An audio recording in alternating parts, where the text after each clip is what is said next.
वादा, दावा और दाव। नमस्कार, बहुत स्वागत है आप सभी का। आप देख रहे हैं भारत 24 और आपके साथ मैं हूं अमृता गर्ग। गुजरात विधानसभा चुनाव के रण में अब इंतजार है तो नतीजों का। करीब 14 घंटे बाद गुजरात विधानसभा चुनाव की मतगणना शुरू हो जाएगी और इसके बाद यह साफ हो जाएगा कि चुनाव को लेकर जो दावे तमाम पार्टियों के नेताओं ने किए हैं उसमें से असल में किसका दावा दमदार साबित होता है। गुजरात बीजेपी के सबसे मजबूत गढ़ में शुमार होने वाला राज्य है। ऐसे में जहां बीजेपी पहले से ही अपनी जीत का दम भर रही हो, तो वहीं दूसरी ओर दिल्ली के सीएम अरविंद केजरीवाल ने भी एक सादे कागज पर आम आदमी पार्टी के गुजरात अध्यक्ष गोपाल इटालिया, आम आदमी पार्टी के मुख्यमंत्री उम्मीदवार इसुदान गढ़वी और वराछा से उम्मीदवार अल्पेश कथेरिया की जीत का जो दावा किया है, उससे नतीजों से ठीक पहले भी सियासी तपिश बढ़ी हुई दिख रही है।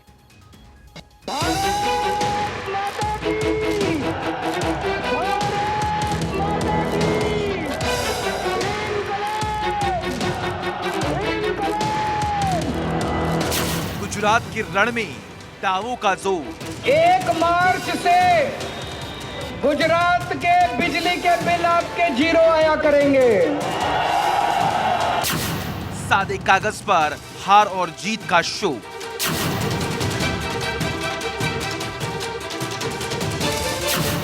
गुजरात के महाभारत में दावा दाव। पूर्ण बहुमत के साथ आम आदमी पार्टी की सरकार बन रही है। दावों के दम पर जीतेंगे चुनाव। हर बेरोजगार युवा को 3-3 हजार रुपए महीना बेरोजगारी भत्ता मिलेगा।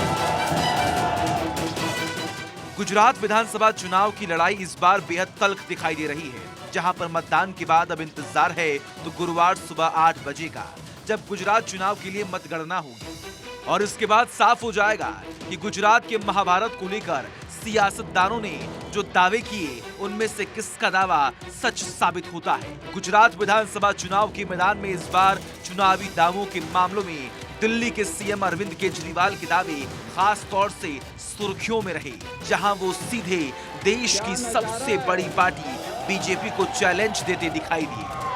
आज तो भाजपा वालों को नींद नहीं आएगी। 28 नवंबर को अहमदाबाद में आम आदमी पार्टी की प्रेस कॉन्फ्रेंस हुई थी, जिसमें दिल्ली के सीएम अरविंद केजरीवाल ने एक सादे पन्ने पर गुजरात आप के अध्यक्ष गोपाल इटालिया, आपके मुख्यमंत्री उम्मीदवार इसुदान गढ़वी और वराछा से आप उम्मीदवार अल्पेश कथेरिया का नाम लिखा था और दावा किया था कि ये तीनों ही उम्मीदवार इस बार गुजरात विधानसभा चुनाव जीतकर विधायक बनने वाले हैं। तो आज मैं आप सबके सामने लिख के भविष्यवाणी करने जा रहा हूं। अलग अलग चैनल वाले मेरे से पूछते हैं, अलग अलग उसकी जरूरत नहीं है। गुजरात में आम आदमी पार्टी की सरकार बन रही है। ये आज आप नोट कर लीजिए, ये भविष्यवाणी भी नोट कर लीजिए और ये भविष्यवाणी सही होगी। 27 साल के शासन के बाद, कुशासन के बाद अब गुजरात की जनता को इन लोगों से रिलीफ मिलेगा। 3 नाम लिखकर जीत के हुंकार भरने वाले केजरीवाल ने सादे कागज में लिखा क्या था, अब आपको ये भी बताते हैं। हमारे प्रदेश अध्यक्ष गोपाल इटालिया भारी मार्जिन से जीत रहे हैं। हमारे सीएम उम्मीदवार इसुदान जी भी भारी मार्जिन से जीत रहे हैं। अल्पेश जी वराछा भी भारी मार्जिन से जीत रहे हैं। आम आदमी पार्टी की प्रेस कॉन्फ्रेंस में जिस तरह से अरविंद केजरीवाल ने लिखित में अपने 3 उम्मीदवारों की जीत का दावा किया, उसके बाद से गुजरात का सियासी पारा भी चढ़ता दिखाई दिया।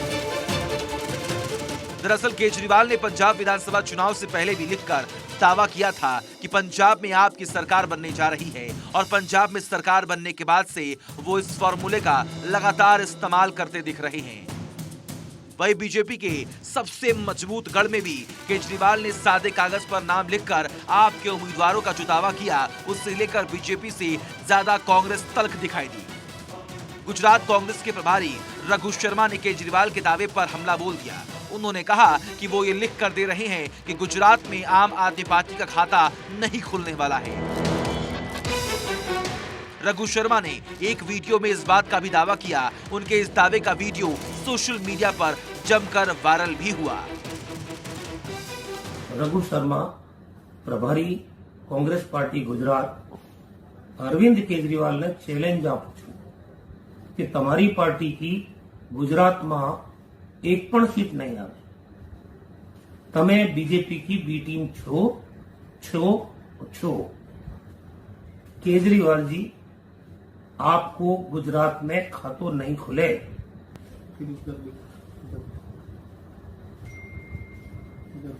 केजरीवाल जी, हूँ तमे चैलेंज आपू छू राइटिंग में कि तमारी एक भी सीट गुजरात में नहीं आवे।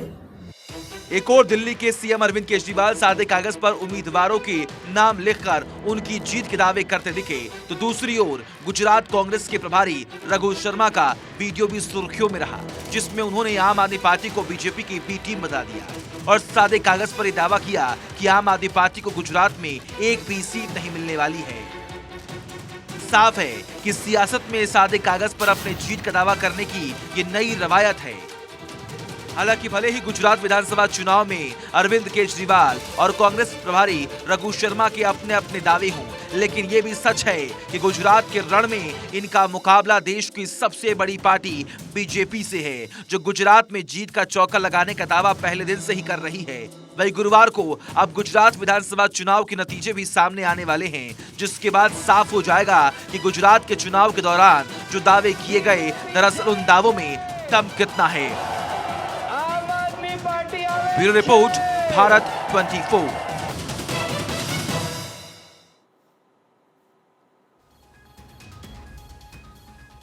और अब बात करते हैं बयान वीरों के तीर की। गुजरात विधानसभा चुनाव में एक और जहां दावों का शोर सुनाई दिया, तो दूसरी ओर बयान वीरों का जोर भी खूब देखने को मिला। दरअसल पूरे विधानसभा चुनाव प्रचार के दौरान ही तमाम नेताओं के कई ऐसे बयान सामने आए हैं जिन्होंने न सिर्फ सुर्खियां बटोरी हैं, बल्कि कई बार ये विवाद की वजह भी बनते दिखाई दिए। आपको भी इस रिपोर्ट के जरिए दिखाते हैं कि कैसे ये अजब गजब बयान सामने आए और इनकी वजह से गुजरात विधानसभा चुनाव की ये लड़ाई बेहद तल्ख होती दिखाई दी है और कैसे कई नेता अपने ही बयानों की वजह से चुनावी सुर्खियों में बने रहे।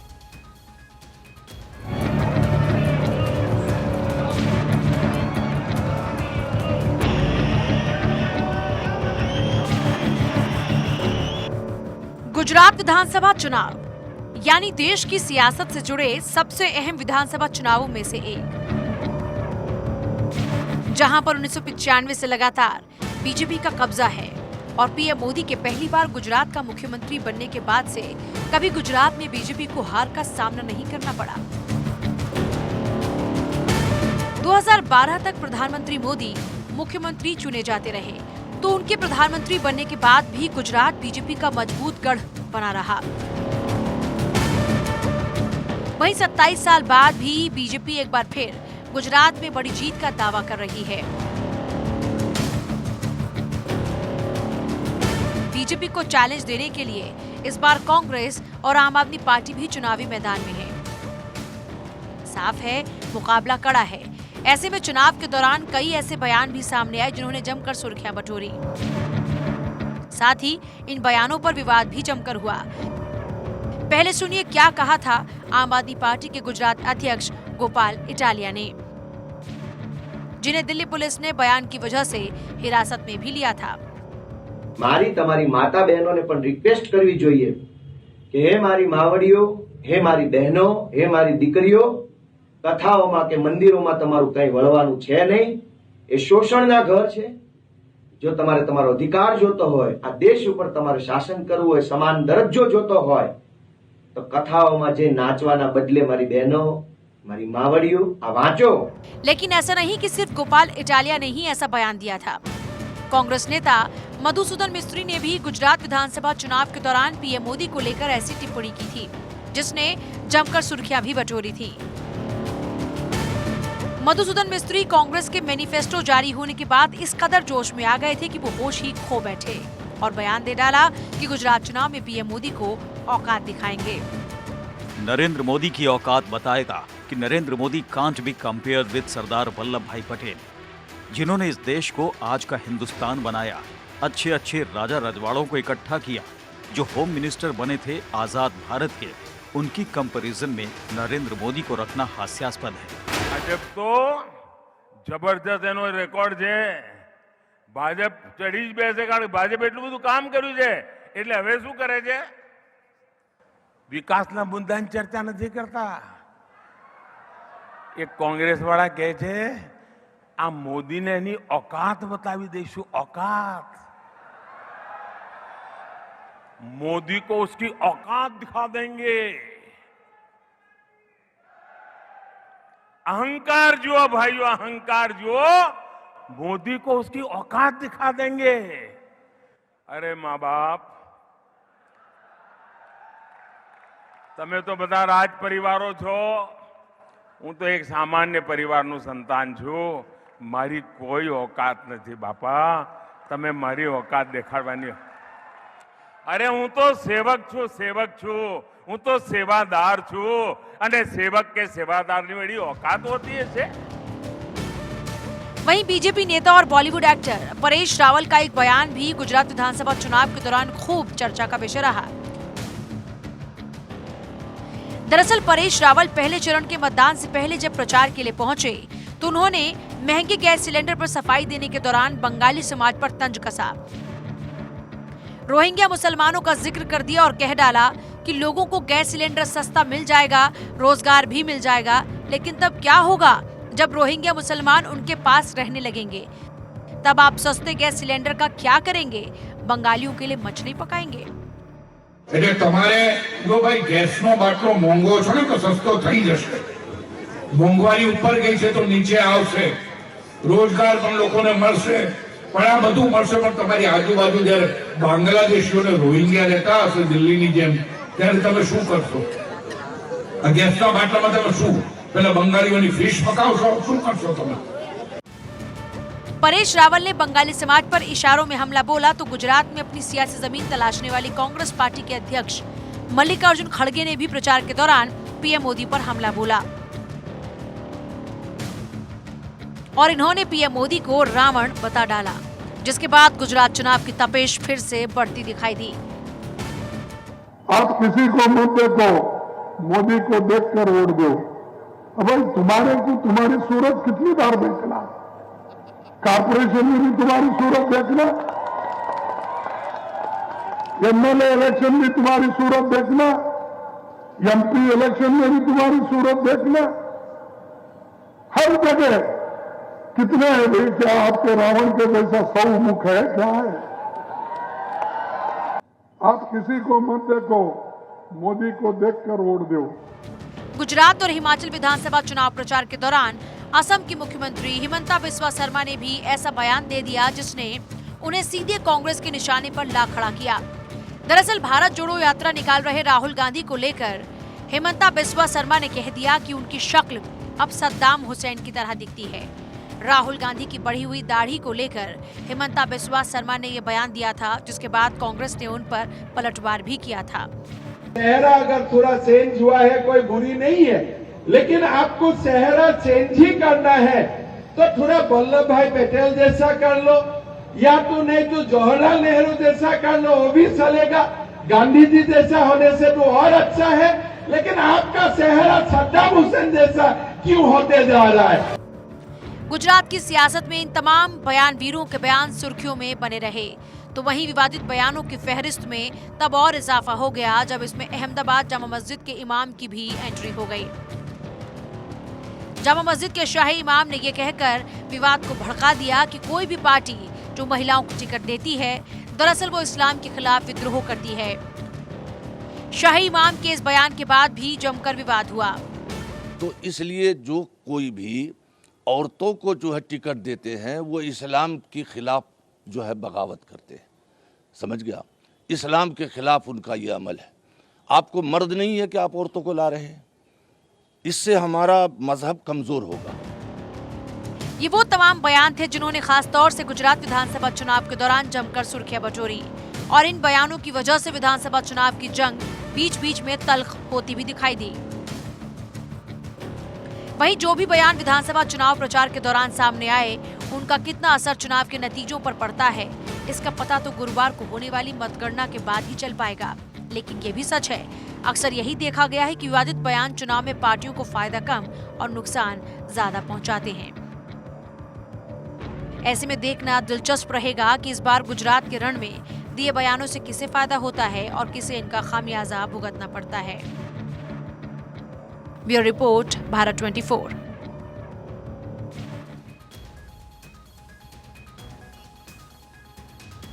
और अब बात नतीजों से निष्फिक्र जयराम ठाकुर की। हिमाचल चुनाव परिणाम कल हैं। आज जयराम ठाकुर ने शिमला में गोलगप्पा पार्टी की है। हिमाचल में भाजपा की सरकार बनने को लेकर ठाकुर आश्वस्त हैं। भाजपा कार्यकर्ताओं में भी दिख रहा है गजब का उत्साह। हालांकि एग्जिट पोल्स बता रहे हैं कांटे की टक्कर। अब देखना यह है कि कल ये गोलगप्पा मीठा लगेगा या खट्टा।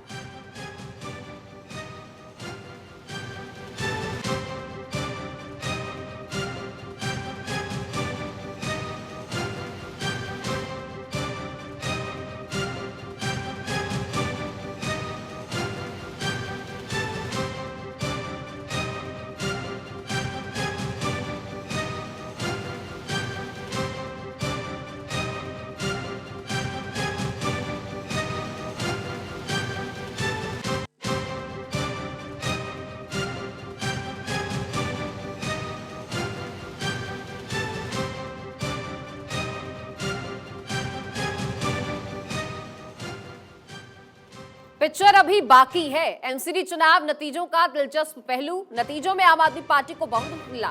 आम आदमी पार्टी को 134, बीजेपी को 104 तो कांग्रेस को मिली है 9 सीटें।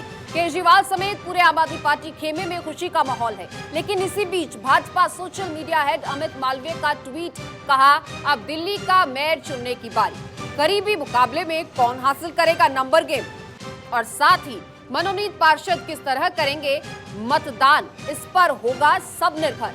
मालवीय ने उदाहरण के तौर पर किया चंडीगढ़ मेयर का जिक्र। दरअसल चंडीगढ़ में मिला था आम आदमी पार्टी को बहुमत, लेकिन सारे समीकरणों को बदलते हुए बना था भाजपा का मेयर। ऐसे में मालवीय के इस ट्वीट के बाद बड़ा मेयर चुनने पर सस्पेंस।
और छत्तीसगढ़ में ब्लैकमेलिंग की सीडी की जबरदस्त चर्चा। छत्तीसगढ़ में कोयला परिवहन, मनी लॉन्ड्रिंग और सीडी की गूंज है।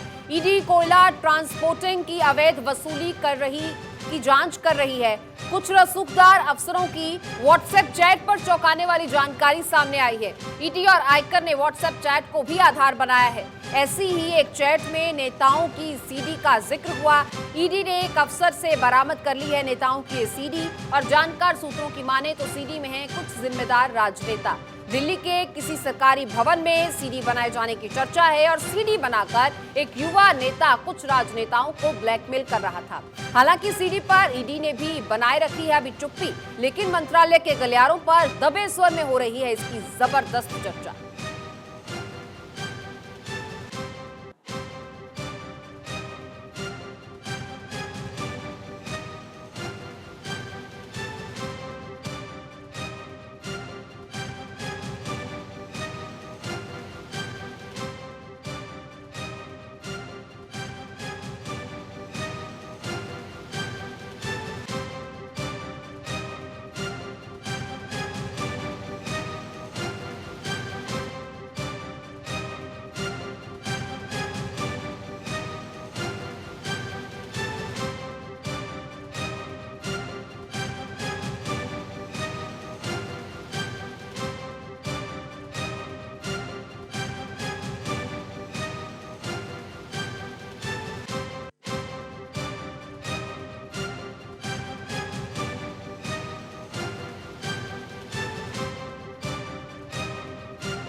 और अब बात छत्तीसगढ़ मेडिकल सर्विसेज कॉर्पोरेशन की करेंगे, जिसमें बड़ा घोटाला हुआ है। 79 करोड़ में खरीदी गई मात्र 46 करोड़ की कोरोना किट्स।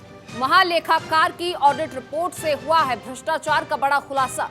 कोरोना किट की जेम पोर्टल से की जानी थी खरीद, लेकिन बाहर से की गई किट की खरीद। जिम्मेदार लोगों ने छत्तीसगढ़ स्वास्थ्य विभाग को लगाया है करोड़ों का चूना। इस खरीद को लेकर कम रेट वाली कंपनियों को किया गया है दरकिनार। 36 रुपए प्रति किट वाली एंटीजन किट को 89 रुपए की दर से खरीदा गया।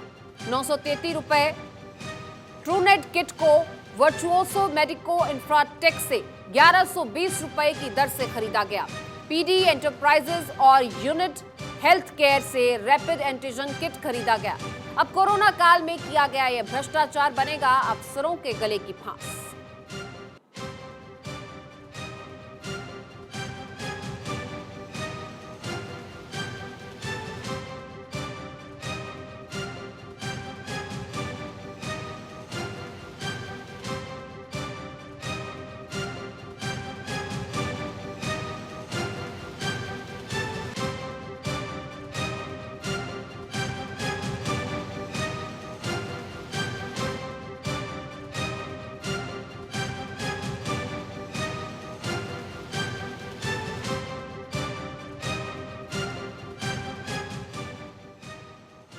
बिहार डीजीपी को लेकर दिल्ली से पटना तक लॉबिंग। आईपीएस शीलवर्धन सिंह से बिहार सीएम सलाहकार की मीटिंग हुई, बात हुई।